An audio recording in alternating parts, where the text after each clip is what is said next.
60대, 귀티나게 말하는 기술. 여러분, 혹시 이런 경험 있으십니까? 모임에서 누군가 말을 하는데 내용은 별것 아닌데도 왠지 기분이 언짢아진 척 말입니다. 분명 욕을 한 것도 아니고 큰 소리를 낸 것도 아닌데 그 사람과 대화를 나누고 나면 묘하게 기운이 빠지고 자존심이 상하는 느낌이 드는 경우 있으십니까? 반대로 이런 분도 계십니다. 똑같은 이야기를 해도 듣고 나면 기분이 좋아지고 나를 존중받는다는 느낌이 드는 분들 말입니다.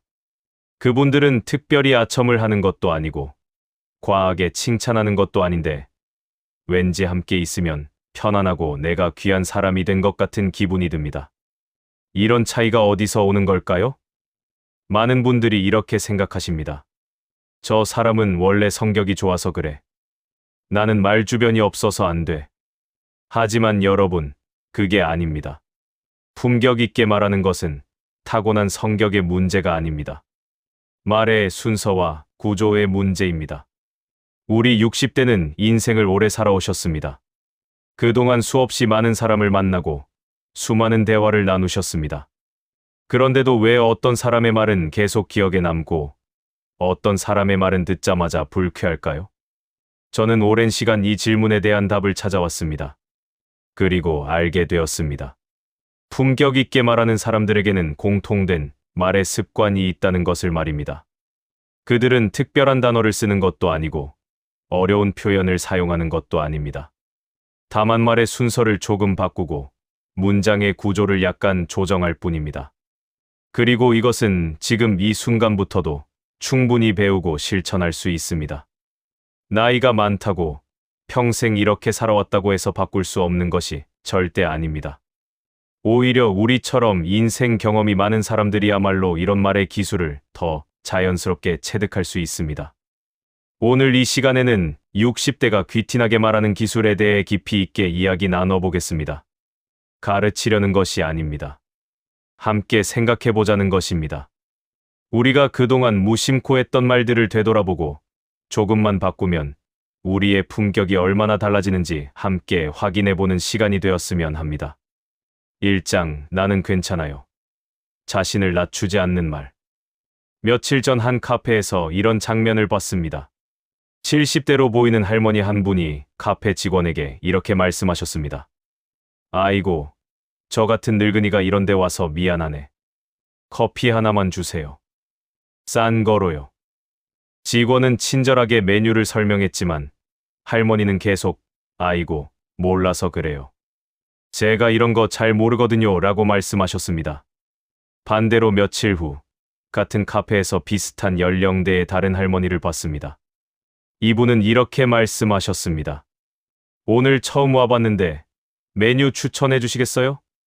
달지 않은 걸로 부탁드려요. 그리고 커피를 받으시며 감사합니다. 잘 마시겠습니다. 라고 하셨습니다. 같은 상황, 같은 나이대인데 무엇이 달랐을까요? 두 번째 할머니는 자신을 낮추지 않았습니다. 늙은이, 몰라서, 미안하네 같은 표현을 쓰지 않았습니다. 그냥 필요한 것을 정중하게 요청하셨을 뿐입니다. 미국 오하이오 주립대학교의 심리학자 제니퍼 크로커 교수는 자기 비하와 타인의 반응에 관한 흥미로운 연구를 진행했습니다.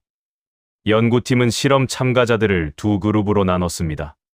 한 그룹에게는 자신을 낮추는 표현을 쓰는 사람의 영상을 보여줬고, 다른 그룹에게는 자신을 자연스럽게 표현하는 사람의 영상을 보여줬습니다. 그리고 각 영상 속 인물에 대한 신뢰도와 호감도를 평가하게 했습니다. 결과는 놀라웠습니다. 자신을 낮추는 표현을 쓴 사람에 대한 신뢰도가 평균 37% 낮게 나왔습니다. 더 놀라운 것은 호감도였습니다. 많은 사람들이 겸손하게 자신을 낮추면 더 호감을 얻을 거라고 생각하지만 실제로는 정반대였습니다. 자기 비하를 한 사람에 대한 호감도가 오히려 낮았습니다. 왜 그럴까요? 연구자들은 이렇게 분석했습니다. 사람들은 자신을 지나치게 낮추는 사람을 보면 무의식적으로 불안함을 느낀다는 것입니다. 이 사람이 정말 자신을 이렇게 생각하나? 나한테도 이런 식으로 비굴하게 대하려나 하는 의구심이 생긴다는 것이지요. 우리 60대는 겸손을 미덕으로 배우며 자랐습니다. 내가 뭐 대수냐. 나 같은 사람이 뭘. 이런 표현들이 겸손이라고 생각했습니다. 그런데 여러분, 진짜 겸손과 자기 비하는 다릅니다. 진짜 겸손은 자신을 낮추는 게 아니라 상대를 높이는 것입니다. 나는 별 볼 일 없어가 아니라 당신의 조언이 소중합니다가 겸손입니다. 나 같은 늙은이가가 아니라 처음이라 궁금한 게 많네요가 겸손입니다. 말의 본질은 이렇습니다. 우리가 자신을 어떻게 표현하느냐에 따라 상대방도 우리를 그렇게 대합니다. 내가 나를 늙은이라고 부르면 상대방도 나를 그저 늙은이로 봅니다. 내가 나를 잘 모르는 사람이라고 규정하면 상대방도 나를 무시해도 되는 사람으로 여깁니다. 품격 있는 말은 자신에게도 존중을 표현하는 것입니다. 나는 가치 있는 사람이고 당신과 동등한 위치에서 대화하고 있습니다. 라는 태도가 말에 배어 있어야 합니다. 그것이 귀티입니다. 공자는 이런 말을 남겼습니다. 군자는 구하되 스스로를 구하고 소인은 구하되 남에게 구한다. 이 말의 깊은 뜻은 자존의 중요성입니다. 군자, 즉 품격 있는 사람은 남에게 인정받기 위해 자신을 낮추지 않습니다. 스스로에게 떳떳하고 그 떳떳함이 말에도 드러납니다. 로마의 철학자 세네카도 비슷한 이야기를 했습니다. 스스로를 낮추는 자는 남들도 낮춘다. 자기 비하는 겸손이 아니라 자기 파괴입니다. 우리가 우리 자신을 어떻게 대하느냐가 곧 우리의 품격을 결정합니다. 여러분, 오늘부터 한번 의식해 보시기 바랍니다. 내가 나를 표현할 때 혹시 나를 너무 낮추고 있지는 않은지 말입니다. 나 같은 사람이 늙어서, 몰라서 같은 표현 대신 처음이라, 궁금해서, 배우고 싶어서로 바꿔보십시오. 그 작은 변화가 여러분의 품격을 완전히 바꿔놓을 것입니다. 자신을 존중하는 말, 그것이 귀티의 시작입니다. 2장, 그래도 말이야.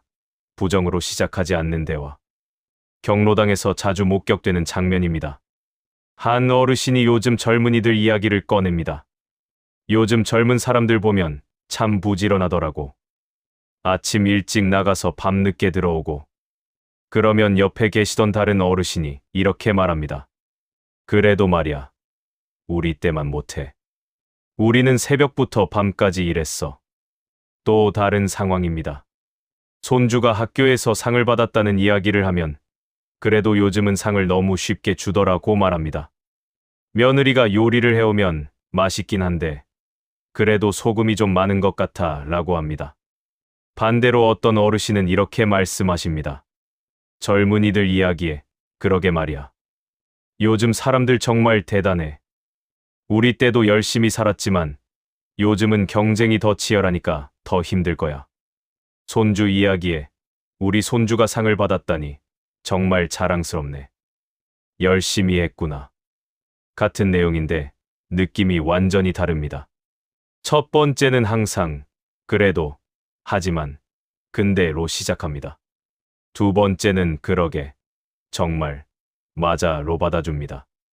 하버드 대학교의 사회심리학자 엠버 가프니 교수는 대화에서의 부정어 사용과 관계 만족도에 관한 장기 연구를 진행했습니다.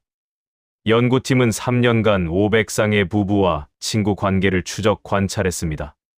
그들의 대화를 녹음하고 분석했는데 특히 대화를 시작할 때 사용하는 단어에 주목했습니다. 하지만, 그래도, 근데, 같은 부정 접속사로 대화를 시작하는 빈도를 측정한 것입니다. 결과는 명확했습니다. 대화의 60% 이상을 부정 접속사로 시작하는 관계는 3년 후 만족도가 평균 42% 감소했습니다. 반면 긍정적 응답, 그렇지, 맞아, 그러게로 시작하는 비율이 높은 관계는 만족도가 오히려 23% 증가했습니다. 더 흥미로운 발견도 있었습니다. 부정 접속사를 자주 사용하는 사람 본인도 삶의 만족도가 낮았습니다. 연구자들은 이를 부정성 되먹임 효과라고 명명했습니다. 부정적인 말을 반복하면 자신의 뇌도 부정적으로 재구성된다는 것입니다. 그래도, 하지만,으로 시작하는 말의 본질은 무엇일까요? 그것은 거부입니다. 상대방이 한 말을 일단 거부하고 시작하는 것입니다. 내 말도 맞지만 내 말이 더 맞아 라는 무의식적 메시지를 보내는 것입니다. 우리 60대는 살면서 많은 것을 겪었습니다. 전쟁을 겪었고, 가난을 극복했고, 자식을 키웠습니다. 그러다 보니 무의식적으로 우리 때가 더 힘들었어. 요즘 것들은 몰라라는 태도를 갖게 됩니다. 그런데 이것이 말버릇이 되면 문제가 됩니다. 상대방의 말을 일단 받아주는 것, 이것이 품격입니다. 내 말도 맞아. 정말 그렇네로 시작하고 그 다음에 내 의견을 덧붙이는 것입니다. 순서를 바꾸는 것만으로도 대화의 품격이 완전히 달라집니다. 관계의 본질은 상호 인정입니다. 내가 상대를 인정해야 상대도 나를 인정합니다. 부정으로 시작하면 상대방은 방어적이 됩니다. 긍정으로 시작하면 상대방은 열린 마음이 됩니다. 말의 순서 하나가 관계의 질을 결정합니다. 노자는 도덕경에서 이렇게 말했습니다. 성인은 항상 선한 것을 구하니 버리는 사람이 없고 항상 선한 것을 구하니 버리는 물건이 없다. 이 말의 의미는 진정한 지혜로운 사람은 먼저 상대의 좋은 점을 본다는 것입니다. 부정하지 않고 긍정해서 시작합니다. 프랑스의 사상가 몽테뉴도 비슷한 통찰을 남겼습니다. 대화의 기술은 먼저 듣고 나중에 말하는 것이다. 그리고 말할 때는 상대의 말에서 시작하라. 상대를 부정하지 않고 그의 말을 토대로 내 말을 쌓아가는 것, 그것이 품격 있는 대화입니다. 여러분, 오늘 하루만이라도 의식해 보시기 바랍니다.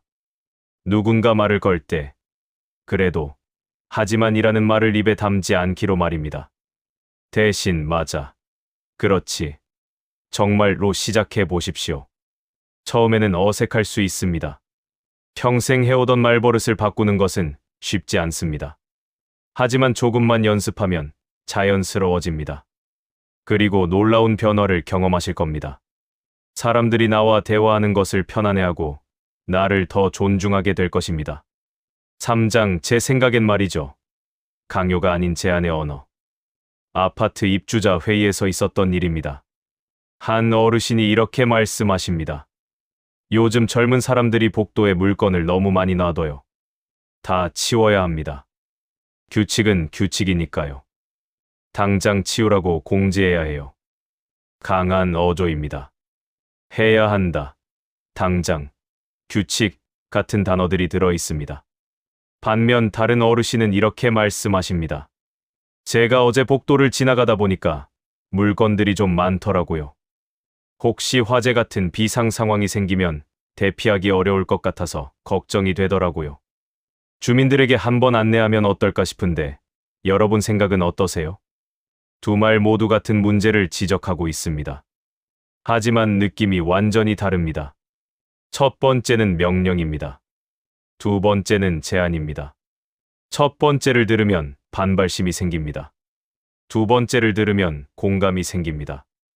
또 다른 예를 들어보겠습니다. 자식이 명절에 집에 왔을 때입니다. 어떤 부모는 이렇게 말합니다. 너는 왜 살이 그렇게 쪘니? 운동해야지. 건강 생각 좀 해라. 반면 어떤 부모는 요즘 많이 바쁜가 보구나. 얼굴이 좀 피곤해 보여서 걱정되네. 혹시 내가 도울 게 있을까? 같은 걱정인데 전달 방식이 다릅니다. 하나는 판단과 지시입니다. 다른 하나는 관찰과 질문입니다.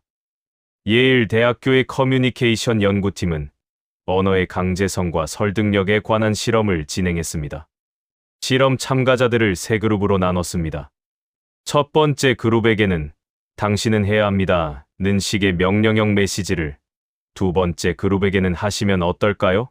라는 제안형 메시지를, 세 번째 그룹에게는 제 생각에는 인 것 같은데 어떻게 보세요? 라는 질문형 메시지를 전달했습니다. 그리고 각 메시지에 대한 반응을 측정했습니다. 결과는 놀라웠습니다. 명령형 메시지는 즉각적인 반발을 일으켰고 실제 행동 변화율은 12%에 불과했습니다. 제안형 메시지는 45%의 행동 변화를 이끌어냈습니다. 가장 효과적이었던 것은 질문형 메시지로 무려 73%의 참가자가 자발적으로 행동을 변화시켰습니다. 왜 이런 차이가 생길까요? 연구자들은 심리적 리액턴스 이론으로 설명합니다. 사람들은 자신의 자유가 위협받는다고 느끼면 본능적으로 반발합니다. 명령은 자유를 빼앗습니다. 제안과 질문은 선택권을 줍니다. 사람들은 스스로 선택했다고 느낄 때 가장 적극적으로 행동합니다. 우리 세대는 위계 질서가 명확한 시대를 살았습니다.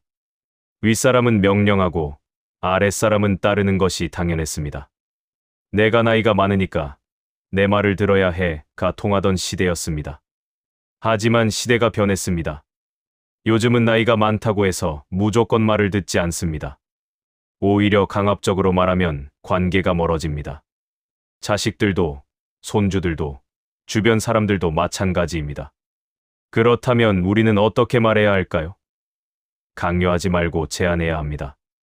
명령하지 말고 질문해야 합니다. 해야 해, 대신 하면 어떨까? 당연히지, 대신 내 생각엔인데 어떻게 보세요? 이것은 권위를 포기하는 것이 아닙니다.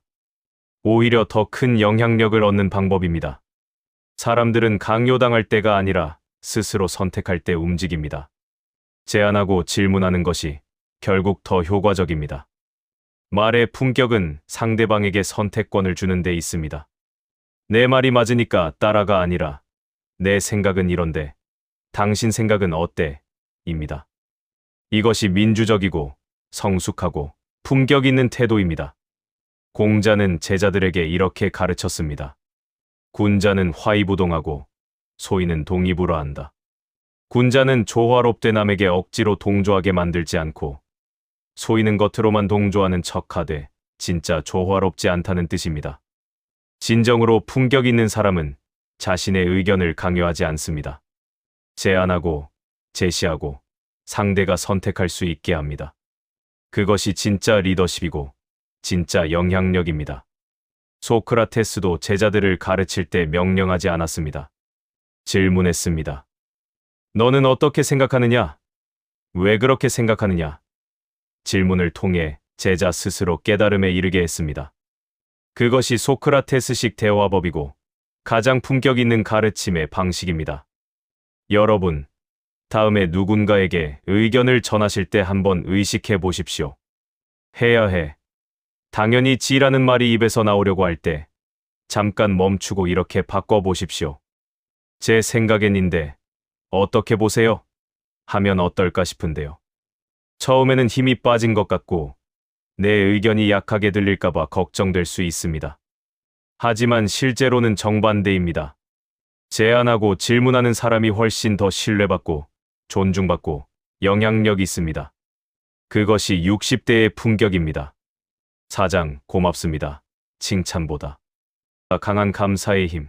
병원 대기실에서 본 장면입니다. 한 할아버지가 접수 데스크에서 복잡한 절차를 문의하고 계셨습니다. 젊은 직원이 친절하게 하나하나 설명해 드렸습니다. 다 끝나고 할아버지는 이렇게 말씀하셨습니다. 아이고, 참 친절하시네요. 요즘 젊은 사람들이 다 이런가 봐요. 착하시네요.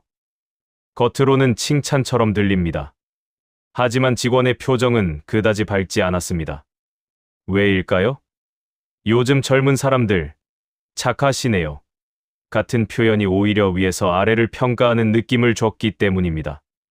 며칠 후, 비슷한 상황에서 다른 할머니를 봤습니다. 이분도 복잡한 절차를 도움받으셨습니다. 그리고 이렇게 말씀하셨습니다. 덕분에 잘 이해했습니다. 정말 고맙습니다. 오늘 많이 바쁘실 텐데 시간 내주셔서 감사해요. 같은 상황인데 분위기가 완전히 달랐습니다. 직원은 환하게 웃으며 천만에요. 편안히 진료받으세요 라고 답했습니다. 두 번째 할머니는 칭찬이 아니라 감사를 표현했습니다. 평가가 아니라 고마움을 전했습니다. 또 다른 예가 있습니다.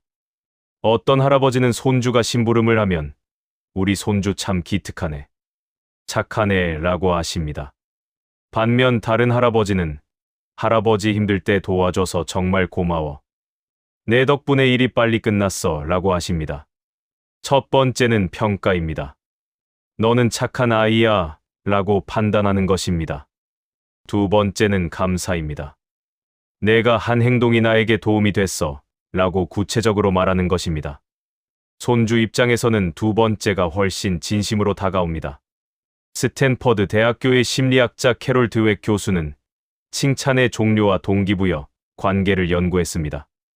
이 연구는 교육계에 큰 반향을 일으켰습니다. 연구팀은 어린이들을 두 그룹으로 나눠 문제를 풀게 했습니다. 한 그룹에게는 너는 똑똑하구나, 착하네, 대단해처럼 아이 자체를 평가하는 칭찬을 했습니다. 다른 그룹에게는 내가 열심히 노력해서 문제를 풀었구나, 집중해서 끝까지 해내서 좋았어처럼 구체적인 행동에 대한 감사와 인정을 표현했습니다. 그 다음 더 어려운 문제를 줬을 때 놀라운 차이가 나타났습니다.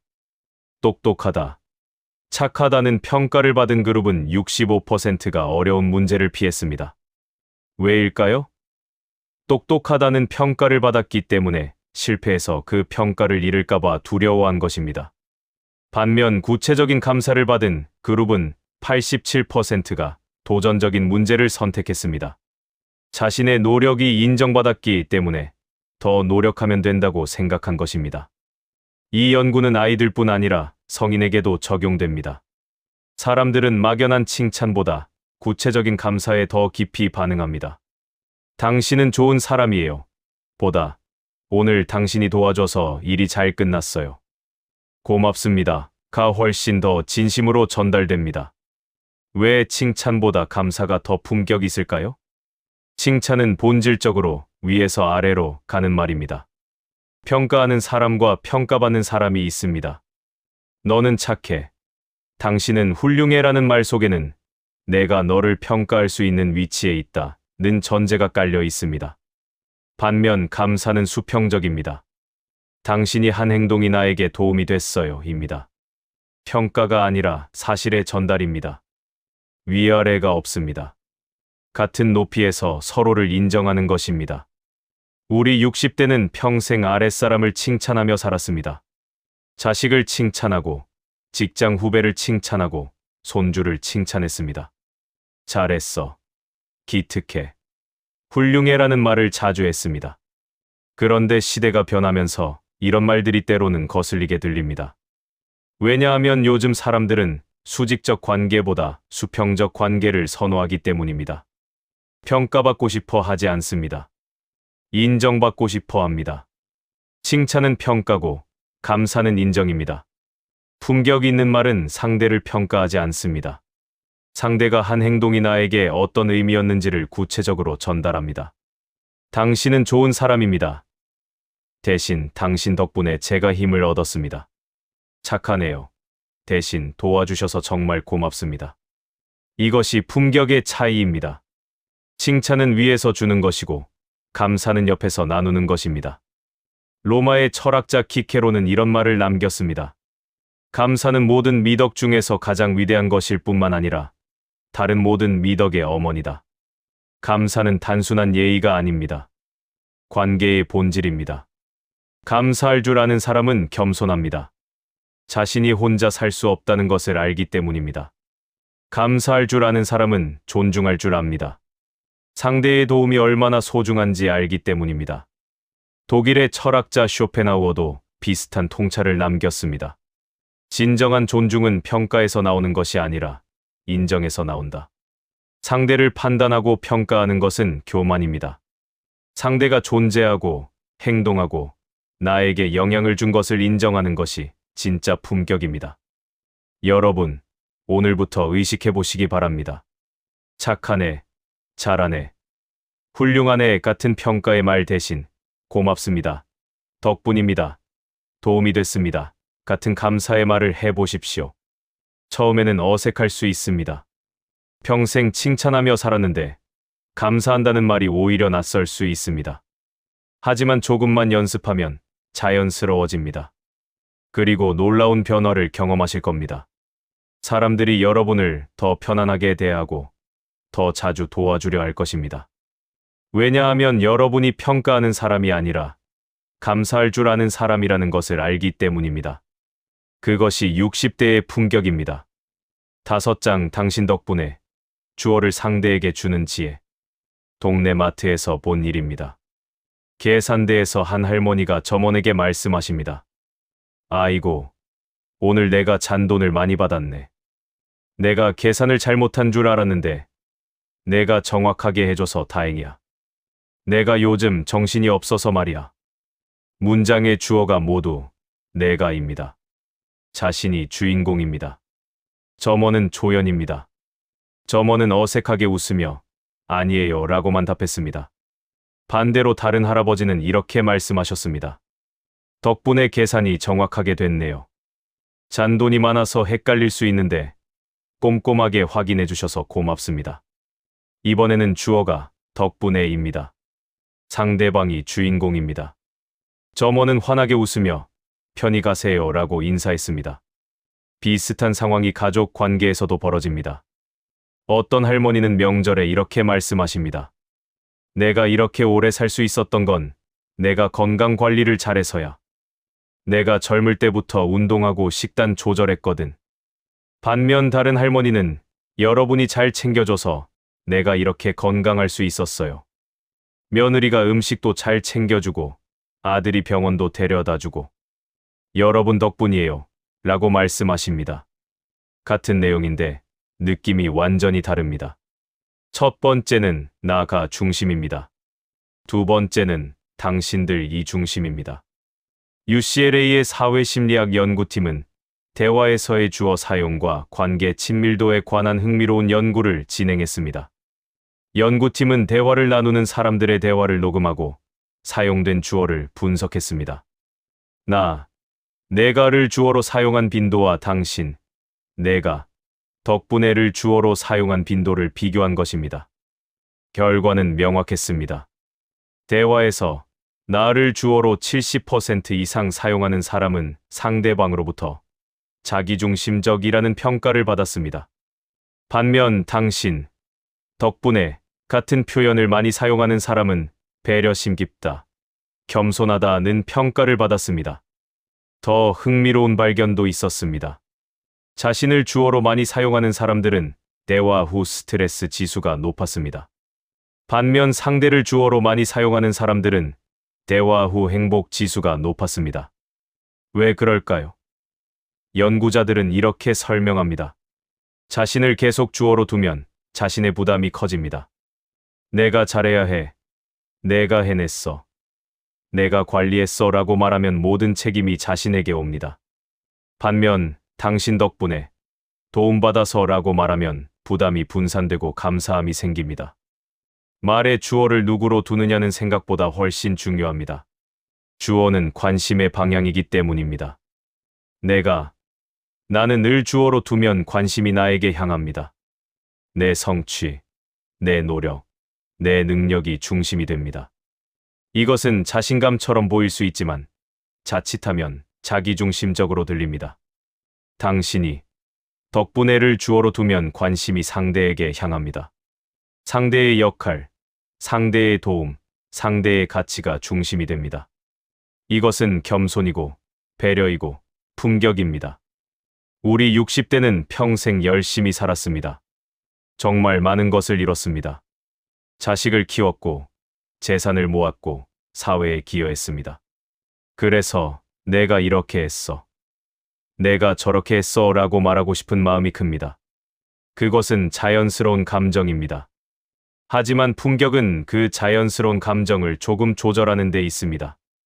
내가 잘해서 보다, 주변에서 도와줘서, 내가 이뤘어 보다, 함께 만들어갔어 라고 말하는 것입니다.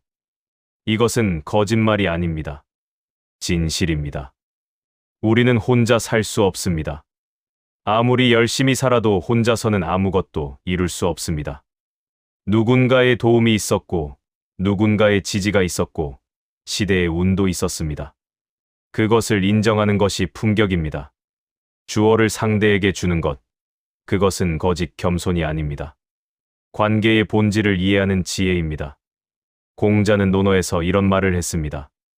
군자는 남의 아름다움을 이루어주고 남의 악함을 이루어주지 않는다. 이 말의 깊은 뜻은 품격 있는 사람은 항상 상대를 빛나게 한다는 것입니다.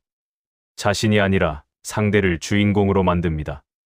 프랑스의 철학자 알랭은 이렇게 말했습니다. 진정한 겸손은 자신을 낮추는 것이 아니라 타인을 높이는 것이다.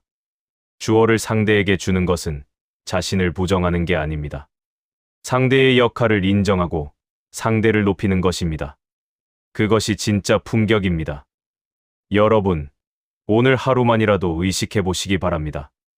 말을 할 때 주어로 무엇을 사용하는지 말입니다. 나는 너무 자주 나온다면 조금만 바꿔보십시오. 당신이, 덕분에, 도움으로라고 말해 보십시오. 처음에는 자신의 업적을 인정받지 못하는 것 같아 아쉬울 수 있습니다. 하지만 걱정하지 마십시오. 진짜 품격 있는 사람은 자신을 내세우지 않아도 저절로 인정받습니다. 오히려 상대를 빛나게 하는 사람이 더 빛납니다. 그것이 역설이고 그것이 품격의 본질입니다. 6장 절대 하면 안 되는 말. 내가 해봐서 아는데 경험을 무기 삼지 않기. 경로당에서 젊은 복지사가 새로운 프로그램을 설명하고 있었습니다.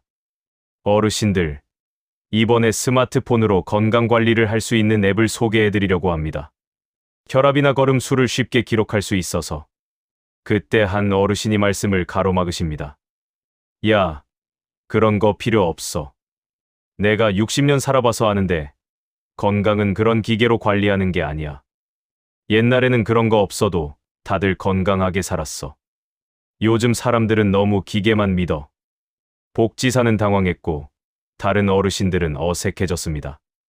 혹시 관심 있던 분들도 입을 다물었습니다. 한 사람의 내가 해봐서 아는데 라는 말 한마디가 전체 분위기를 얼어붙게 만든 것입니다. 비슷한 일이 가족 모임에서도 벌어집니다. 손주가 진로 고민을 털어놓습니다. 할아버지, 저 게임 개발자가 되고 싶어요. 그러면 어떤 할아버지는 이렇게 말합니다. 내가 세상 살아봐서 아는데 게임 같은 건 직업이 아니야. 내가 젊었을 때는 안정적인 직장이 최고였어. 공무원이나 선생님, 그런 걸 해야지. 손주는 더 이상 말하지 않습니다. 할아버지는 조언을 한다고 했지만 손주는 무시당했다고 느낍니다. 하버드 비즈니스 스쿨의 프란체스카 지노 교수는 경험 강조와 설득력에 관한 연구를 진행했습니다. 연구팀은 참가자들에게 두 가지 버전의 조언을 들려줬습니다. 첫 번째는 내가 30년 경력이 있어서 아는데 이렇게 하는 게 맞아 라는 식의 경험 강조형 조언이었습니다. 두 번째는 이런 방법도 있고 저런 방법도 있는데 각각의 장단점은 이래 라는 식의 정보 제공형 조언이었습니다. 결과는 예상과 달랐습니다. 많은 사람들이 경험이 많을수록 더 설득력이 있을 거라고 생각하지만 실제로는 반대였습니다. 경험을 강조한 조언은 수용률이 28%에 불과했습니다. 반면 정보를 중립적으로 제공한 조언은 수용률이 64%였습니다. 왜 그럴까요? 연구자들은 경험의 역설로 설명합니다. 경험을 강조하면 강조할수록 듣는 사람은 시대가 다르다, 내 상황은 다르다고 생각합니다. 오히려 경험을 무기로 휘두르면 방어벽이 생깁니다. 또 다른 흥미로운 발견도 있었습니다. 내가 해봐서 안다는 말을 자주 하는 사람들은 실제로는 새로운 정보를 잘 받아들이지 못했습니다. 자신의 경험에 갇혀서 변화하는 세상을 보지 못하는 것입니다. 내가 해봐서 아는데 라는 말의 문제는 무엇일까요? 첫째, 이 말은 상대의 경험을 무시합니다. 너는 안 해봐서 모르지만 나는 해봐서 알아라는 뜻입니다. 상대의 생각, 상대의 공부, 상대의 고민을 한 방에 무효화시킵니다. 둘째, 이 말은 시대 차이를 무시합니다. 우리가 살았던 60년 전과 지금은 완전히 다른 세상입니다. 그때는 공무원이 최고였지만 지금은 유튜버가 대기업 임원보다 돈을 더 벌 수도 있습니다. 그때는 스마트폰이 없었지만 지금은 스마트폰 없이는 살 수 없습니다. 경험은 소중하지만 그 경험이 지금에도 유효한지는 따져봐야 합니다. 셋째, 이 말은 대화를 막습니다. 내가 해봐서 아는데 라고 하는 순간 대화가 끝납니다. 더 이상 논의할 여지가 없습니다. 내 경험이 정답이고 너는 따르기만 하면 된다는 뜻이니까요. 우리 60대는 정말 많은 경험을 했습니다. 그 경험은 보물입니다. 하지만 그 보물을 어떻게 나누느냐가 중요합니다. 경험을 무기로 휘두르면 사람들이 멀어집니다. 경험을 이야기로 나누면 사람들이 다가옵니다. 내가 해봐서 아는 데가 아니라 내가 경험한 것은 이런데 지금은 어떤지 모르겠네 라고 말하는 것입니다. 너는 몰라가 아니라 너는 어떻게 생각하니? 라고 묻는 것입니다. 그리스의 철학자 헤라클레이토스는 이런 유명한 말을 남겼습니다. 같은 강물에 두 번 발을 담글 수 없다. 세상은 끊임없이 변한다는 뜻입니다. 우리의 경험도 마찬가지입니다. 내가 30년 전에 경험한 것이 지금도 똑같이 적용되리라는 보장은 없습니다. 세상은 흐르는 강물처럼 계속 변합니다. 진정한 지혜는 자신의 경험을 고집하는 것이 아니라 변화하는 세상을 받아들이는 것입니다. 중국의 노자도 비슷한 통찰을 남겼습니다. 아는 자는 말하지 않고 말하는 자는 알지 못한다. 진짜 지혜로운 사람은 자신의 지식을 함부로 내세우지 않습니다. 오히려 겸손하게 듣고 배우려 합니다. 여러분, 다음에 조언을 하고 싶을 때 한번 멈춰서 생각해 보십시오. 내가 해봐서 아는데라는 말이 입에서 나오려 한다면 잠깐 참아 보십시오. 대신 이렇게 말해 보십시오. 내가 경험한 것은 이런데 요즘은 어떤지 잘 모르겠네. 내 생각은 어때? 혹은 예전에는 이랬는데 지금은 많이 달라졌지? 요즘은 어떻게 하는지 궁금하네. 경험은 강요하는 게 아니라 나누는 것입니다. 우리의 60년 인생은 보물입니다. 하지만 그 보물을 무기로 쓰면 사람들이 다칩니다. 선물로 나누면 사람들이 감사합니다. 같은 경험도 어떻게 전하느냐에 따라 독이 될 수도, 약이 될 수도 있습니다. 7장 절대 하면 안 되는 말. 요즘 애들은 세대를 나누는 언어의 폭력. 버스 안에서 본 장면입니다. 한 젊은 여성이 노약자석에 앉아 있었습니다. 버스가 덜 붐비는 시간이었고 노인 승객도 없었습니다. 한 할머니가 타시더니 그 여성을 보시고는 옆자리에 앉으시며 큰 소리로 말씀하셨습니다. 요즘 젊은 애들은 버릇이 없어. 노약자석에 버젓이 앉아 있고 우리 때는 상상도 못했는데. 여성은 얼굴이 빨개지며 황급히 일어났습니다. 알고 보니 그 여성은 임신 초기였고 입덧이 심해서 노약자석에 앉아 있었던 것입니다. 하지만 할머니는 그것을 알 리 없었습니다. 요즘 애들은 이라는 단정으로 상황을 판단했습니다. 비슷한 일이 식당에서도 벌어집니다. 젊은 직원이 주문을 받다가 실수를 합니다. 그러면 어떤 어르신들은 이렇게 말씀하십니다. 요즘 젊은 애들은 일도 제대로 못해. 우리 때는 이렇게 안 했는데. 교육을 어떻게 받은 거야? 젊은 직원은 사과하지만 마음속으로는 상처받습니다.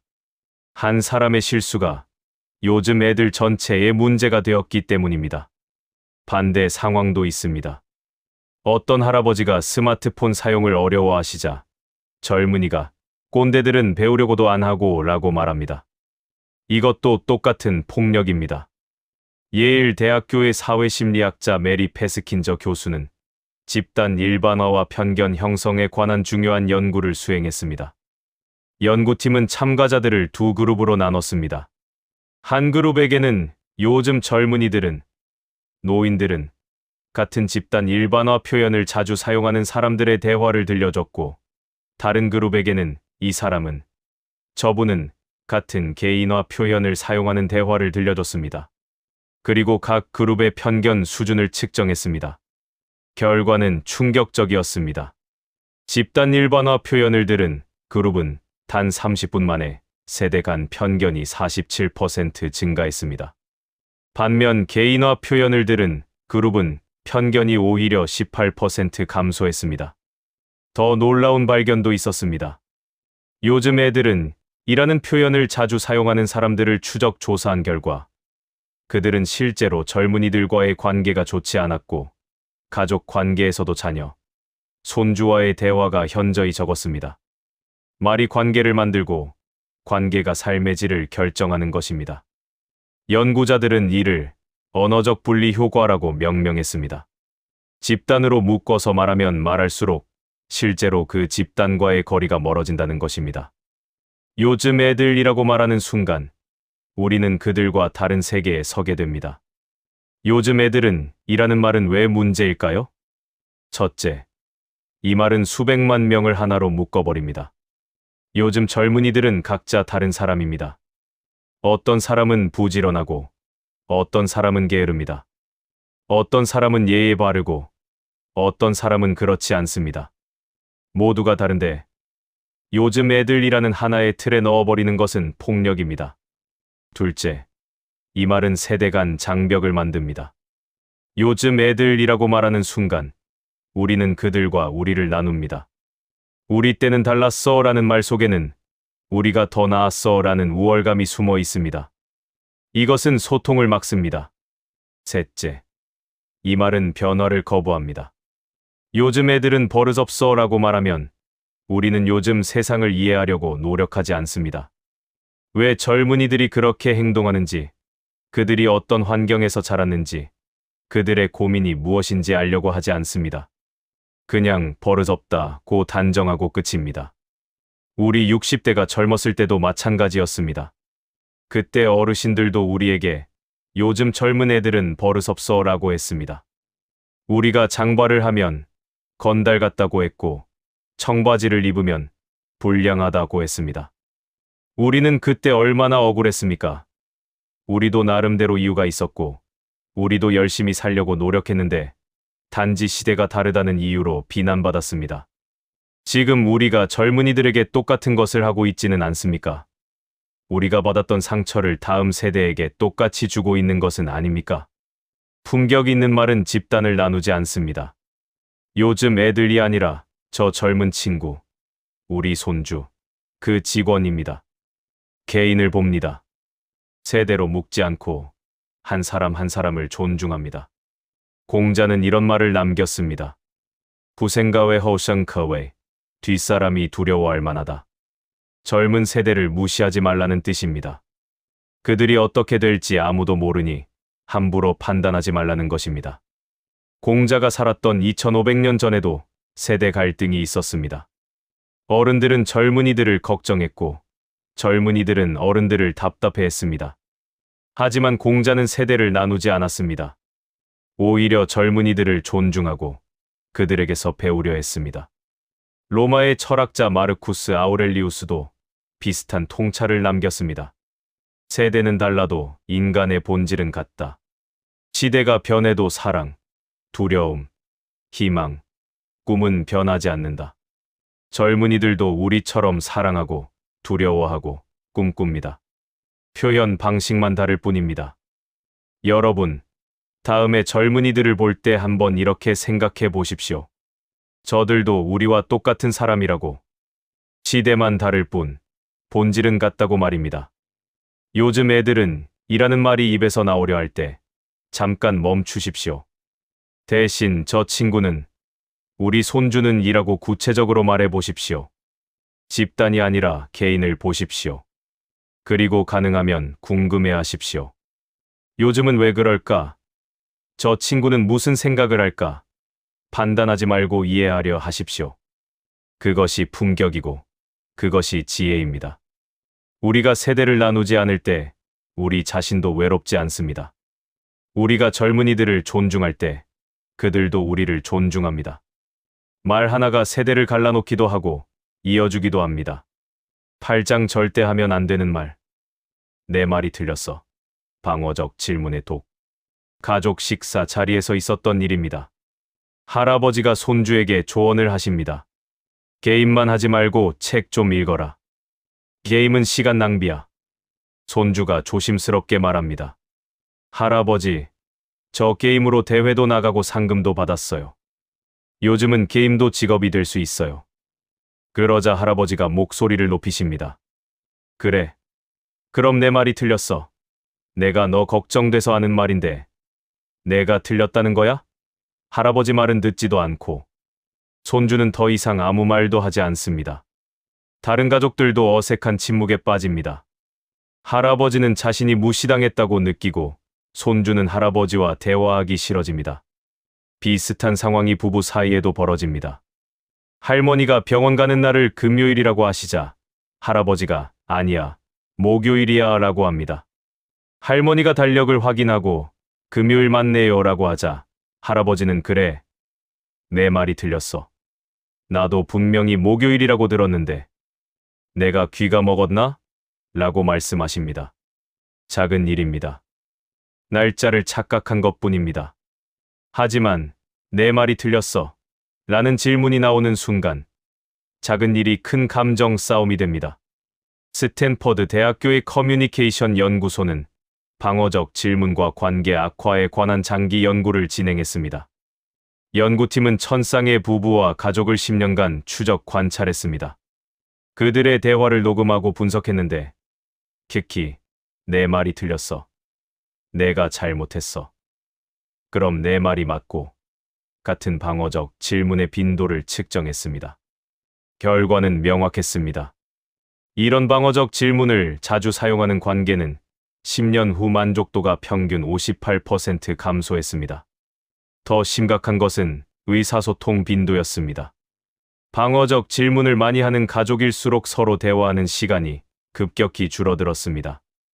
왜 그럴까요? 연구자들은 방어의 악순환으로 설명합니다. 내 말이 틀렸어. 라고 물으면 상대방은 두 가지 선택지밖에 없습니다. 아니요.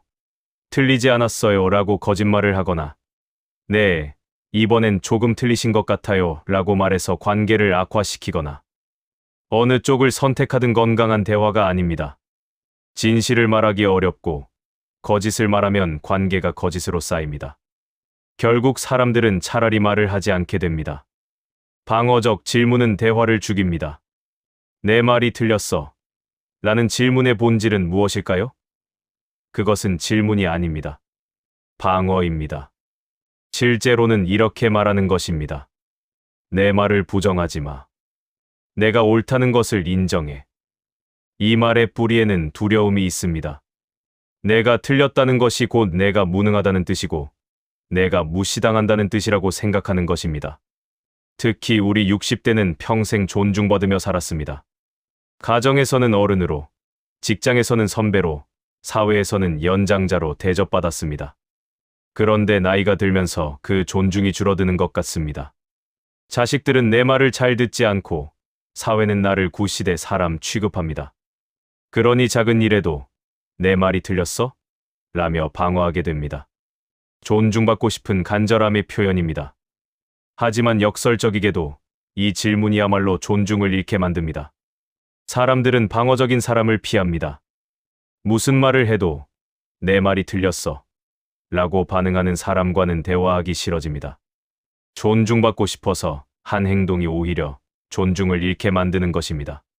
품격 있는 사람은 자신이 틀릴 수 있다는 것을 인정합니다. 아, 내가 착각했네. 고마워. 그렇구나. 내가 잘못 알았네. 라고 자연스럽게 말합니다. 이것은 약함이 아닙니다. 강함입니다. 자신이 틀렸을 때 인정할 수 있는 사람이 진짜 강한 사람입니다.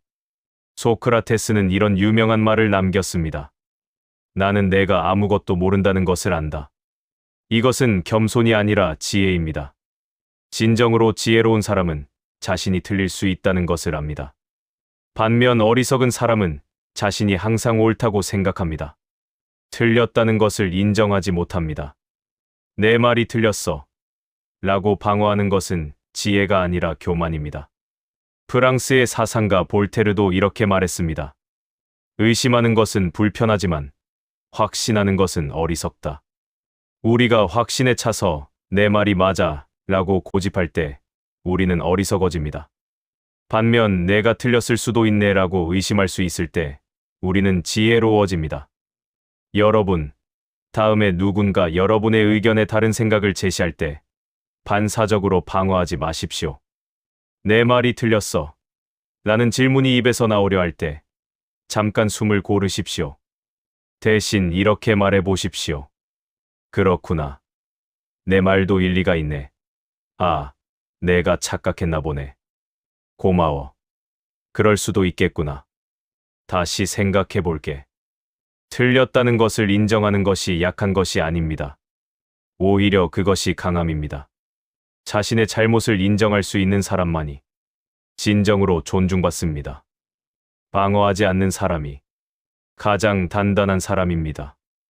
우리가 방어를 내려놓을 때 비로소 진짜 대화가 시작됩니다. 그리고 그때 우리는 진정으로 존중받습니다. 그것이 60대의 품격입니다, 여러분. 지금까지 함께 귀티나게 말하는 기술에 대해 이야기 나눴습니다. 우리는 5가지 품격 있는 말의 기술을 살펴봤습니다. 자신을 낮추지 않고 존중하는 말, 부정이 아닌 긍정으로 시작하는 대화, 강요가 아닌 제안의 언어, 칭찬보다 강한 감사의 표현, 그리고 주어를 상대에게 주는 지혜 말입니다. 또한 절대 하면 안 되는 3가지 말도 함께 생각해 봤습니다. 경험을 무기 삼는 내가 해봐서 아는데, 세대를 나누는 요즘 애들은, 그리고 방어적인 내 말이 틀렸어 였습니다. 이 모든 것의 핵심은 무엇일까요? 그것은 바로 존중입니다. 나 자신을 존중하고, 상대를 존중하고, 대화를 존중하는 것입니다. 우리 60대는 긴 인생을 살아왔습니다. 그동안 수없이 많은 말을 했습니다. 때로는 좋은 말을 했고, 때로는 후회되는 말도 했습니다. 누군가에게 상처를 줬을 수도 있고, 관계가 멀어진 이유가 내 말 때문이었을 수도 있습니다. 하지만 괜찮습니다. 우리는 지금도 배우고 있습니다. 60대라고 해서 변할 수 없는 것이 아닙니다. 오히려 인생 경험이 많기 때문에 말의 무게를 더 잘 이해할 수 있습니다. 사람 관계의 소중함을 더 깊이 아는 나이입니다. 말을 바꾸는 것은 어렵지 않습니다. 거창한 변화가 필요한 것도 아닙니다. 작은 습관 하나만 바꾸면 됩니다. 나는 을 당신 덕분에로, 그래도를 맞아로, 해야 해를 어떨까요로 바꾸는 것입니다. 오늘 저녁 가족과 대화할 때 한번 의식해 보십시오. 내가 어떤 주어를 사용하는지, 어떤 접속사로 문장을 시작하는지, 칭찬하는지 감사하는지 말입니다. 처음에는 어색할 것입니다. 평생 해온 말버릇을 바꾸는 것이니까요. 하지만 일주일만 의식적으로 연습해 보십시오. 그러면 놀라운 변화를 경험하실 겁니다. 자식들이 전화를 더 자주 할 것입니다. 손주들이 할머니, 할아버지와 대화하는 것을 즐거워할 것입니다. 주변 사람들이 여러분을 더 존중하고 여러분의 조언에 더 귀 기울일 것입니다. 왜냐하면 여러분의 말이 달라졌기 때문입니다. 명령이 아니라 제안이 되었고, 평가가 아니라 감사가 되었고, 방어가 아니라 열림이 되었기 때문입니다. 품격은 거창한 것이 아닙니다. 비싼 옷을 입거나, 고급 차를 타거나, 큰 집에 사는 것이 품격이 아닙니다. 진짜 품격은 말에 있습니다. 어떻게 말하느냐가 그 사람의 품격을 드러냅니다. 우리 60대에게 지금 필요한 것은 더 많은 지식이 아닙니다. 이미 충분히 많이 알고 있습니다. 더 많은 경험도 아닙니다. 이미 충분히 많이 경험했습니다. 지금 필요한 것은 그 지식과 경험을 어떻게 전하느냐, 어떤 태도로 말하느냐입니다. 귀티나게 말하는 것은 상대를 배려하는 것입니다.